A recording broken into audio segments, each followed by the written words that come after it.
ಮಳವಳ್ಳಿ ಮುತ್ತು ನೀನು, ಕನ್ನಡಿಗರ ಸೊತ್ತು ನೀನು. ನಿನಗಿರೋ ಗೊತ್ತು ಇಡೀ ಮಂಡ್ಯಗೆ ಗೊತ್ತು. ದಡಪುರದ ಗಂಡು ನೀನು, ದಂಡೆತ್ತಿ ಬಂದೆ ನೀನು ಅನ್ಕೊಂಡು ಸುಮ್ಮನೆ. ಆಮೇಲೆ ಬಡತನ ಅನ್ನೋದು ಸತ್ಯ, ಬಡತನದಿಂದಾನೇ ಬಂದಿದ್ದಾನೆ. ಬಟ್ ಬಡತನದಲ್ಲಿ ಇದ್ದೀನಿ ನಾನು ಅಂತ ಹೇಳ್ಬಿಟ್ಟು ಯಾವುದೇ ಫೀಲ್ ಇಲ್ಲ. ನನ್ನ ಕೈಲ ಬಡತನ ಮೆಟ್ಟು ನಿಲ್ಬೋದಲ್ಲ ಅನ್ನೋ ತಾಕತ್ ಮಾತ್ರ ಅವ್ನು ಚೆನ್ನಾಗಿದೆ. ಅವ್ನು 100% ಅದನ್ನು ನಿಲ್ತಾನೆ, ಗೆಲ್ತಾನೆ. ಹಾಯ್, ಹಲೋ, ನಮಸ್ಕಾರ.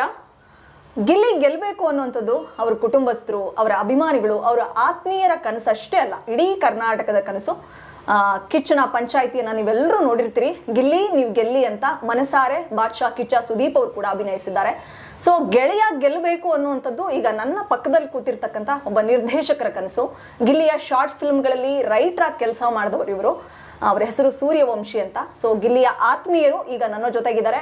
ಗಿಲ್ಲಿಗೋಸ್ಕರ, ಅವನು ಗೆಲ್ಲಬೇಕು ಅನ್ನೋದಕ್ಕೋಸ್ಕರ ಒಂದು ಹಾಡನ್ನ ಕ್ರಿಯೇಟ್ ಮಾಡಿದ್ದಾರೆ. ಆ ಹಾಡಿನ ಬಗ್ಗೆ ಮತ್ತು ಗಿಲ್ಲಿ ಗೆಳೆತನದ ಬಗ್ಗೆ ಸೂರ್ಯವಂಶಿ ಅವರು ಏನ್ ಹೇಳ್ತಾರೆ ಅವ್ರನ್ನ ಮಾತಾಡಿಸ್ತಾ ಹೋಗೋಣ. ಹಾಯ್ ಸರ್, ನಮಸ್ತೆ. ನಮಸ್ತೆ, ಹೇಗಿದ್ದೀರಾ? ಚೆನ್ನಾಗಿದೆ ಮೇಡಮ್, ಚೆನ್ನಾಗಿದೆ. ನಿಮ್ಮನ್ನು ಹುಡ್ಕೋದೆ ಒಂದು ಕಷ್ಟ ಆಯ್ತು. ಗಿಲ್ಲಿಯ ಆಪ್ತರು ಯಾರಿದ್ದಾರೆ, ಅವನ ಸ್ಟ್ರಗ್ಲಿಂಗ್ ಡೇಸ್ ನ ಯಾರೆಲ್ಲ ನೋಡಿದ್ದಾರೆ ಅಂತ ಸರ್ಚ್ ಮಾಡ್ತಾ ಹೋದಾಗ ಮೊದಲಿಗೆ ನಿಮಗೆ ಕಾಣಿಸಿದ್ದು ಸೂರ್ಯವಂಶಿ ಅಂತ ಗೊತ್ತಾಯ್ತು. ಸೊ ನಿಮ್ಮ ಮತ್ತೆ ಗಿಲ್ಲಿ ಗೆಳೆತನ ಹೇಗೆ ಶುರುವಾಯಿತು ಅನ್ನೋದನ್ನ ಮಾತಾಡೋದಕ್ಕೂ ಮೊದಲು, ಗಿಲ್ಲಿ ಗೆಲ್ಲಬೇಕು ಅನ್ನುವಂತಹ ಕನಸು ನಿಮ್ಗೆ ಎಷ್ಟಿದೆ, ಆಸೆ ಎಷ್ಟಿದೆ, ಅವ್ರಿಗೋಸ್ಕರ ರಚಿಸಿರ್ತಕ್ಕಂಥ ಹಾಡಿನ ಬಗ್ಗೆ ಮೊದಲು ಮಾತಾಡೋದಾದ್ರೆ. ಓಕೆ ಓಕೆ ಓಕೆ ಹಾಡಿನ ಬಗ್ಗೆ ಹೆಚ್ಚು ಕಮ್ಮಿ ನಾನು ಬಿಗ್ ಬಾಸ್ಗೆ ಹೋದ್ನಲ್ಲ ಅವನು, ಆವಾಗ ನಾನೇ ಒಂದ್ಸರಿ ಒಂದು 3-4 ದಿನ ನಾನೇನು ಮಾಡಿದೆ, ಅವ್ನ ಜೊತೆ ಕೂತ್ಕೊಂಡು ಮಾತಾಡಿದ್ವಿ.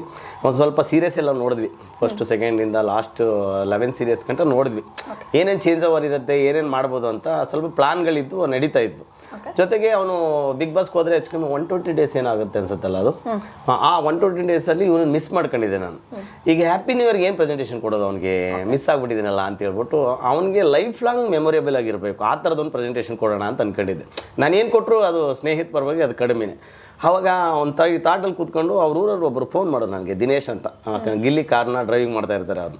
ಅಣ್ಣ ಈ ಥರ ಗಿಲ್ಲಿ ಬ್ಯಾನರ್ ಮಾಡಿಸ್ತಾ ಇದೀವಣ್ಣ, ನೀವು ಒಂದು ಟೈಟಲ್ ಕೊಟ್ಬಿಡಿ ಅಂತ. ನಾನು ಆಗ ಅನ್ಕೊಂಡೆ ಸಿನಿಮಾಗೆ ಟೈಟಲ್ ಹೇಳ್ಬೋದು, ಬ್ಯಾನರ್ ಒಂದು ಟೈಟಲ್ ಕೇಳ್ತಾವನಲ್ಲ ಅಂತ.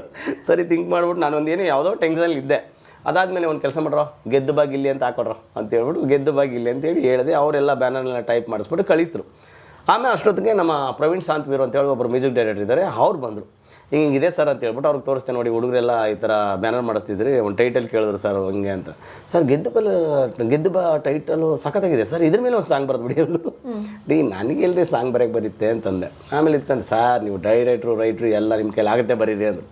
ಎಲ್ಲ ಮಾತುಕತೆ ಎಲ್ಲ ಆಯಿತು, ಸರಿ ಆಯಿತು ಅಂದ್ಬಿಟ್ಟು ಅವ್ರು ಊಟ ಮಾಡ್ಕೊಂಡು ಹೊರಟ್ರು. ನಾನು ಒಂದು 9-9:30 10 ಗಂಟೆ ಇಲ್ಲಿಂದ ಅವ್ರು ಹೊರಟ್ರು. ನಂಗೆ ನಿದ್ರೆನೇ ಬರಲಿಲ್ಲ. ಇವ್ರು ಹೇಳಿದ್ರಲ್ಲ ಮಾಡ್ಬೋದಲ್ಲ ಅಂತ ಹೇಳ್ಬಿಟ್ಟು ಸುಮ್ಮನೆ ಗೆದ್ದು ಬಾಗಿಲ್ಲಿ ಅಂತ ಹೇಳ್ಬಿಟ್ಟು ಮಲಗಬೇಕಾದ್ರೆ ಸುಮ್ಮನೆ ಕಣ್ಣು ಮುಚ್ಕೊಂಡು ಏನೇನೋ ಒಂದು ಟ್ಯೂನ್ ಹಾಕೊಂಡು ಸುಮ್ಮನೆ ಹಂಗೆ ಗೆದ್ದು ಬಾಗಿಲ್ಲಿ ಎದ್ದು ಬಾಗಿಲ್ಲಿ ನೀ ಎದ್ದು ಬಾಗಿಲ್ಲಿ ಅಂತ ಹಾಕ್ಬಿಟ್ಟು ಗೆಲ್ಲಲೇಬೇಕಿಲ್ಲಿ ಗೆದ್ದು ನೀ ನಿಲ್ಲಲೇಬೇಕಿಲ್ಲಿ ಅಂತ ಹೇಳ್ಬಿಟ್ಟು ಹಂಗೆ ಬರ್ಕೊಂಡಿದ್ದೆ ಸಾಂಗ್. ಒಂದು ಪಲ್ಲವಿ ಆಗಿ ಹೋಯ್ತು. ಇನ್ನು ಚರಣ ಹುಡುಕ್ಬೇಕಲ್ಲ, ಈ ಚರಣ ಹೆಂಗೆ ಬರುತ್ತೆ ಅಂತ ಹೇಳಿದ್ರೆ ನಾನು ಅಲ್ಲಿವರೆಗೂ ಟ್ರಾವೆಲ್ ಮಾಡಿದ್ದೆ ನೋಡಿ. 7 ಇಯರ್ಸ್ 6 ಇಯರ್ಸ್ ಎಲ್ಲ ಒಂದು ಜರ್ನಿಲೇ ಅವ್ನು ಟ್ರಾವೆಲ್ ಮಾಡಿದ್ದೆ. ಯಾವ ಊರು ಯಾವ ತಾಲೂಕು ಎಲ್ಲ ಗೊತ್ತಿತ್ತು ನನಗೆ. ಮಳವಳ್ಳಿ ಅಂತ, ಮಳವಳ್ಳಿ ಮುತ್ತು ನೀನು, ಕನ್ನಡಿಗರ ಸೊತ್ತು ನೀನು, ನಿನಗಿರೋ ಗೊತ್ತು ಇಡೀ ಮಂಡ್ಯಗೆ ಗೊತ್ತು. ದಡಪುರದ ಗಂಡು ನೀನು, ದಂಡೆತ್ತಿ ಬಂದೆ ನೀನು ಅನ್ಕೊಂಡು ಸುಮ್ಮನೆ ಹಂಗೆ ಬರದೆ ಒಂದಷ್ಟ. ಆಮೇಲೆ ಹಂಗೆ ಲೈನ್ಗೆಲ್ಲ ಚೆನ್ನಾಗಿ ಇಷ್ಟ ಆಗೋಯ್ತು. ಫುಲ್ ಬರದೇ ಬಿಟ್ಬಿಟ್ಟು ರಾತ್ರಿ 1 ಗಂಟೆ ಅಂತ ಅನ್ಸುತ್ತೆ, ನಾನು ಒಂದು ಫೋಟೋ ಹೊಡೆದ್ಬಿಟ್ಟು ಮ್ಯೂಸಿಕ್ ಡೈರೆಕ್ಟರ್ ವಾಟ್ಸಪ್ ಮಾಡಿದೆ. ಅವ್ರು ಬೆಳಿಗ್ಗೆ ನೋಡ್ಬಿಟ್ಟು ಏನು ಸರ್ ನೀವು ಹೇಳಿದ್ಮೇಲೆ ಇಮಿಡಿಯೇಟ್ ಕಳಿಸ್ಬಿಟ್ರು, ಒಂದೊಂದು ಲೈನು ಸಖತ್ತಾಗಿದೆ ಸರ್ ಮಾಡ್ಬೋದು ಅಂತ ಹೇಳ್ಬಿಟ್ಟು ಇಮಿಡಿಯೇಟ್ ಟ್ಯೂನ್ ಆಗಿ ಕಳಿಸ್ಬಿಟ್ರು ಅವ್ರು ನನಗೆ.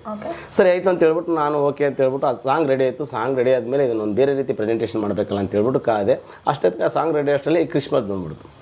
ಒಂದು ಇಮ್ಯಾಜಿನೇಷನ್ ಅನ್ಕೊಂಡಿದ್ದು ಇದು ಪಬ್ಬಲ್ಲಿ ಶೂಟಿಂಗ್ ಆಗುತ್ತೆ ಅಂತ. ಸೊ ಆಯಿತು ಅಂತ ಹೇಳ್ಬಿಟ್ಟು ಹೋಗಿ ಕ್ರಿಸ್ಮಸ್ಗೆ ಎಲ್ಲ ಸುಮಾರು ಜನ ಕೇಳ್ತಿದ್ದೆ ಪಬ್ಬಲ್ಲಿ, ಈ ಟೈಮಲ್ಲಿ ದಯವಿಟ್ಟು ಬರಬೇಡಿ ಅಂತ. ಕ್ರಿಸ್ಮಸ್ ಆಯಿತು, ಹ್ಯಾಪಿ ನ್ಯೂ ಇಯರ್ಗೆ ಇನ್ನೂ ಜಾಸ್ತಿ ಆಗೋಯ್ತು. ಸರ್ 7ನೇ ತಾರೀಕು ಗಂಟೆ ಬರಬೇಡಿ ಅಂದರು. ಹಂಗಾಗಿ ಬರೀ ಲಿರಿಕಲ್ ವೀಡಿಯೋ ಬಿಟ್ಟಿದ್ದೀನಿ. ಆ ಸಾಂಗ್ ನೀವು ಕೇಳಿದಿರಿ, ಸಮಥಿಂಗ್ ಎಲ್ಲರೂ ಕೇಳಿದರೆ. ಈಗಂತೂ ಎಲ್ಲ ಕಡೆನೂ ಅದು ಬರ್ತಾ ಇದೆ ಸೌಂಡು, ಖುಷಿಯಾಗುತ್ತೆ ಮೇಡಮ್. ಓಕೆ, ಗಿಲ್ಲಿ ಗೆಲುವಿಗೋಸ್ಕರ ನೀವು ಕೂಡ ಹಪಿಸ್ತಾ ಇದ್ರಿ. ಸೊ ಇನ್ನೇನು 2 ವಾರ ಉಳ್ಕೊಂಡಿದೆ. ಹೇಗೆ ಆಡ್ತಾ ಇದ್ದಾನೆ ಬಿಗ್ ಬಾಸ್ ಮನೇಲಿ? ಯಾಕಂದ್ರೆ ತುಂಬಾ ಹತ್ತಿರದಿಂದ, ಸೊ ಒಂದು 4 ಗೋಡೆ ಮಧ್ಯೆ ನೀವು ಅವನನ್ನ ತುಂಬಾ ಚೆನ್ನಾಗಿ ಬಲ್ಲಿದ್ದೀರಾ. ಸೊ ಬಿಗ್ ಬಾಸ್ ಮನೇಲಿ ಹೇಗೆ ಆಟ ಆಡ್ತಾನೆ ನಿಮ್ಮ ಗೆಳೆಯ? ಮೇಡಮ್ ಬಿಗ್ ಬಾಸ್ ಹೇಗೆ ಆಟ ಆಡ್ತೀರಾ ಅಂದರೆ ಎಂಟರ್ ಕರ್ನಾಟಕ ನೋಡ್ತಿದ್ದಾರೆ, ನಾನಲ್ಲ. ಎಂಟರ್ ಕರ್ನಾಟಕ ನೋಡ್ತಿದ್ದಾರೆ ಅಂತ ಹೇಳಿದ್ರೆ ಆ ಕರ್ನಾಟಕ ಜನಕ್ಕೆಲ್ಲ ಇಷ್ಟ ಆಗಿದೆ, ನಾನು ಚೆನ್ನಾಗಿ ಆಡ್ತಾ ಇದ್ದೇನೆ ಅಂತ ಅರ್ಥ. ಅದಲ್ಲದೆ ಜೊತೆಗೆ ಕಿಚ್ಚಣ್ಣ ಹೇಳಿದಾರಲ್ಲ, ನೀನು ಚೆನ್ನಾಗಿ ಆಡ್ತಿದ್ದೀಯಾ, ಬಿಗ್ ಬಾಸ್ನ ಕರೆಕ್ಟಾಗಿ ಇಲ್ಲಿರೋಗಿಂತ ನೀನು ಚೆನ್ನಾಗಿ ಅರ್ಥ ಮಾಡ್ಕೊಂಡಿದೆ ಅಂತ ಹೇಳಿದ ಮೇಲೆ ಅವನಿಗೆ ಆ ಥಾಟ್ ಇದೆ, ಆ ನಾಲೆಡ್ಜ್ ಇದೆ, 100% ವಿನ್ ಆಗ್ತಾನೆ madam. Okay, everyday Bigg Boss ನೋಡ್ತಿದ್ದೀರಾ ಸರ್? ನೋಡ್ತಾ ಇರ್ತೀನಿ ಮೇಡಮ್. ನಾನು ಫ್ರೀ ಆಗಿದ್ದಾಗೆಲ್ಲ ನೋಡ್ತಾ ಇರ್ತೀನಿ. ಇತ್ತೀಚೆಗೆ ನಾನು ಸಾಂಗ್ ರೆಕಾರ್ಡಿಂಗು ಸಮಥಿಂಗ್ ಅಲ್ಲಿ ಇಲ್ಲಿ ಹೋಗ್ತಾ ಇರ್ತೀನಿ ಸ್ವಲ್ಪ. ಓಕೆ, ಸುದೀಪ್ ಸರ್ ಹೇಳ್ತಾರೆ ಹಾಕೊಂಡಿರೋದು ಬನಿಯನ್ನೇ ಆದ್ರೂ ಕೂಡ ಬಾಳ್ತಿರೋ ಬಾಳು ರಾಜಂದು ಅಂತ. ಸೊ ಅವ್ನ್ ಬನಿಯನ್ ಹಾಕೋತಾನೆ, ಸಿಂಪತಿ ಗಿಟ್ಟಿಸ್ಕೊಳ್ತಾನೆ, ಹಳ್ಳಿಯಿಂದ ಬಂದಿದ್ದೀನಿ ಅಂತ ಪೋರ್ಟ್ರೇ ಮಾಡ್ಕೊಂಡು ಜನರ ಅಂದ್ರೆ ಕರ್ನಾಟಕದ ಜನರ ಸಿಂಪತಿ ಗಿಟ್ಟಿಸ್ಕೊಂಡು ಗೆಲ್ಲಬೇಕು ಅನ್ನೋದಕ್ಕೋಸ್ಕರ ಬನಿಯನ್ ಹಾಕೋತಾನೆ ಅಂತ. ಬಟ್ ಗಿಲ್ಲಿಯ ಒಂದು ಬಡತನನ ಅಥವಾ ಶ್ರೀಮಂತಿಕೆನ ಅದೇನು ಅನ್ನೋಂಥದ್ದು ನಿಮ್ಗೆ ಗೊತ್ತು. ಯಾಕೆ ಜಾಸ್ತಿ ಗಿಲ್ಲಿ ಬನಿಯನ್ನ ಚೂಸ್ ಮಾಡ್ತಿದ್ದಾನೆ ಅಂತ ನಿಮ್ಗೆ ಅನ್ಸುತ್ತೆ? ಇನ್ನೊಂದು ಏನಪ್ಪ ಅಂದ್ರೆ ಒಬ್ಬೊಬ್ರಿಗೆ ಒಂದು ಲೈಫ್ ಸ್ಟೈಲ್ ಇಷ್ಟ ಆಗಿರುತ್ತೆ.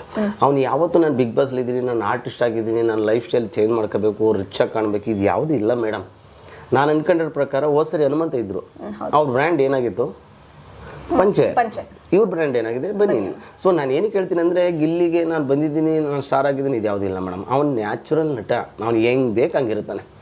ಬನೀನ್ ಹಾಕೋತೀನಿ ಅಂದರೆ ಬನೀನ್ ಹಾಕೋತಾನೆ, ಅಂಡರ್ ಸಮಥಿಂಗ್ ಏನೋ ಬರ್ಮೋಡ ಬರುತ್ತಲ್ಲ ಅದು ಬರ್ಮೋಡ ಹಾಕೋತಾನೆ, ಆರಾಮಾಗಿ ಹೆಂಗೆ ಬೇಕು ಹಂಗಿರ್ತಾನೆ.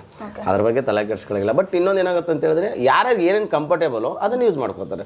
ಆಮೇಲೆ ಬಡತನ ಅನ್ನೋದು ಸತ್ಯ, ಬಡತನದಿಂದನೇ ಬಂದಿದ್ದಾನೆ. ಬಟ್ ಬಡತನದಲ್ಲಿ ಇದ್ದೀನಿ ನಾನು ಅಂತ ಹೇಳ್ಬಿಟ್ಟು ಯಾವುದೇ ಫೀಲ್ ಇಲ್ಲ. ನನ್ನ ಕೈಲಿ ಆ ಬಡತನ ಮೆಟ್ಟು ನಿಲ್ಬೋದಲ್ಲ ಅನ್ನೋ ತಾಕತ್ ಮಾತ್ರ ಅವ್ನಿಗೆ ಚೆನ್ನಾಗಿದೆ.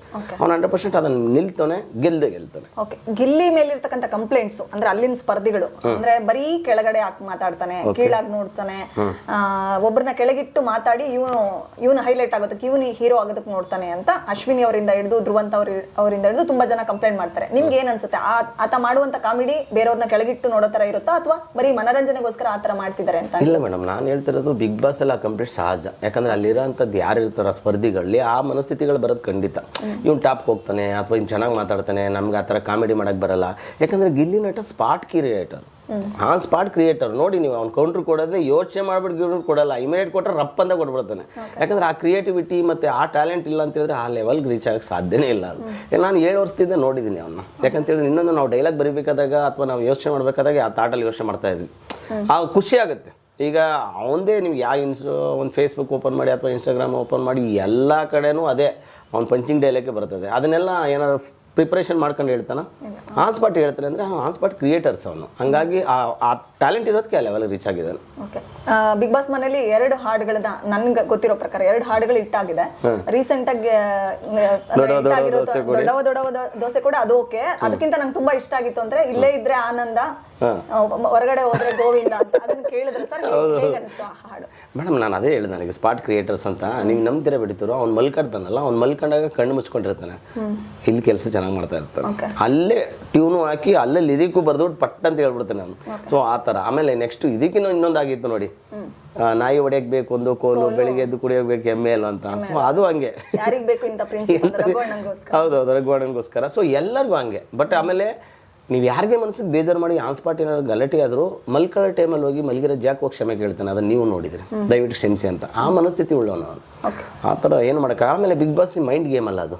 ಯಾರ್ಯಾರದ್ದು ಪವರ್ ಏನಿದೆ, ಮೈಂಡ್ ಕಂಟ್ರೋಲ್ ಪವರ್, ಅದನ್ನು ಸರ್ಚ್ ಮಾಡೋದೇ ಬಿಗ್ ಬಾಸ್ ಗೇಮ್. ಹಂಗಾಗಿ ಎಷ್ಟೇ ಮಾತಾಡಿ ಏನೇ ಮಾಡಿದ್ರು ಅದು ಕೌಂಟ್ರ್ ಕೊಡ್ತಾನೆ, ನಾರ್ಮಲಾಗಿ ಇರ್ತಾನೆ. ಓಕೆ, ಗಿಲ್ಲಿ ಸೋಂಬೇರಿ, ಮೈಗಳ ಕೆಲಸ ಮಾಡಲ್ಲ ಅನ್ನೋದು ಅಲ್ಲಿನ ಕಂಪ್ಲೇಂಟ್ಸ್. ನಿಮ್ಮ ಮನೇಲಿ ಇದ್ದಾಗ ನೀವು ಅವರಿಗೆ ಆಶ್ರಯ ಅದನ್ನ ಹೇಗ್ ಬೇಕಾದ್ರೂ ತಗೋಬಹುದು. ಸೊ ನಿಮ್ಮ ಮನೇಲಿ ಇದ್ದಾಗಲೂ ಕೂಡ ಅದೇ ತರ ಸೋಂಬೇರಿ, ಸುಮ್ಮನೆ ಯಾವಾಗಲೂ ಸೋಫಾ ಸೆಟ್ ಮೇಲೆ ಮಲ್ಕೊಳ್ಳೋದು, ಕೆಲಸ ಮಾಡದೇ ಇರೋದು, ಈ ತರ ಇದ್ನ? ಈಗ ನಾನು ಚಿಕನ್ ತಗೋಬಂದ್ರೆ, ಚಿಕನ್ ತಪ್ಪರು ಮಟನ್ ತಗೊಬಂದ್ರೆ ಅವನು ಮಸಾಲೆ ಐಟಮ್ ಬೇಕಲ್ಲ, ಅದೆಲ್ಲ ಈರುಳ್ಳಿ ಬೆಳ್ಳುಳ್ಳಿ ಅದನ್ನೆಲ್ಲ ಕಟ್ ಮಾಡೋದು ಅವ್ನ ಕೆಲಸ.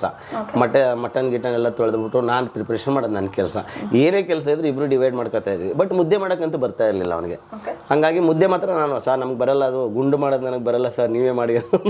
ಹಾಗಾಗಿ ಮುದ್ದೆ ಮಾತ್ರ ಅವ್ನು ಮಾಡ್ತಿರಲಿಲ್ಲ. ಇನ್ನು ಬೇರೆ ರೈಸ್ ಗೀಸು ಸಮಥಿಂಗ್ ಏನಿರುತ್ತೋ ಅದನ್ನೆಲ್ಲ ಅವನೇ ಮಾಡ್ತಾ ಇದ್ದ. ನಾನು ಅಡುಗೆ ಮಾಡೋದು, ನಾವೆಲ್ಲ ಹೊರಗಡೆ ತಿನ್ನೋರು ಜಾಸ್ತಿ ಅಭ್ಯಾಸ ಇರಲಿಲ್ಲ ನಮಗೆ. ನಾವೆಲ್ಲ ಮನೇಲೆ ಪ್ರಿಪ್ರೇಷನ್ ಮಾಡ್ತಿದ್ವಿ, ಮನೇಲೆ ಊಟ ಮಾಡ್ತಾ ಇದ್ವಿ. ಮನೇಲೆ ಅಡುಗೆ ಮಾಡ್ಕೊಂಡು ಊಟ ಮಾಡೋದು ನಮ್ಗೆ ಅಭ್ಯಾಸ ಜಾಸ್ತಿ. ಹಂಗಾಗಿ ಆ ಥರ ಸೋಂಬೇರಿ ಏನಲ್ಲ. ಈಗ ನನ್ನ ರೂಮಲ್ಲಿ ಇದ್ದಾಗ ಎಲ್ಲ ವಾಷಿಂಗ್ ಮಿಷಿನ್ ಎಲ್ಲ ಐತೆ. ಈಗ ಬಟ್ಟೆ ಒಗೆಯಬೇಕು ವಾಷಿಂಗ್ ಮಿಷಿನ್ಗೆ ಆಗೋತಾನೆ. ಸ್ನಾನ ಮಾಡಬೇಕಾದಾಗ ಯಾರು ಬೇರೆಯವ್ರು ಮಾಡ್ತಿದ್ರು, ಅವನೇ ಮಾಡ್ತಾ ಇದ್ದ ತಾನೆ. ಮತ್ತೆ ಹೆಂಗೆ ಸೋಂಬೇರಿ ಆಗುತ್ತೆ? ಅದಾಗಲ್ಲ, ಅವನ ಕೆಲಸ ಅವ್ನು ಮಾಡ್ತಾ ಇದ್ದ.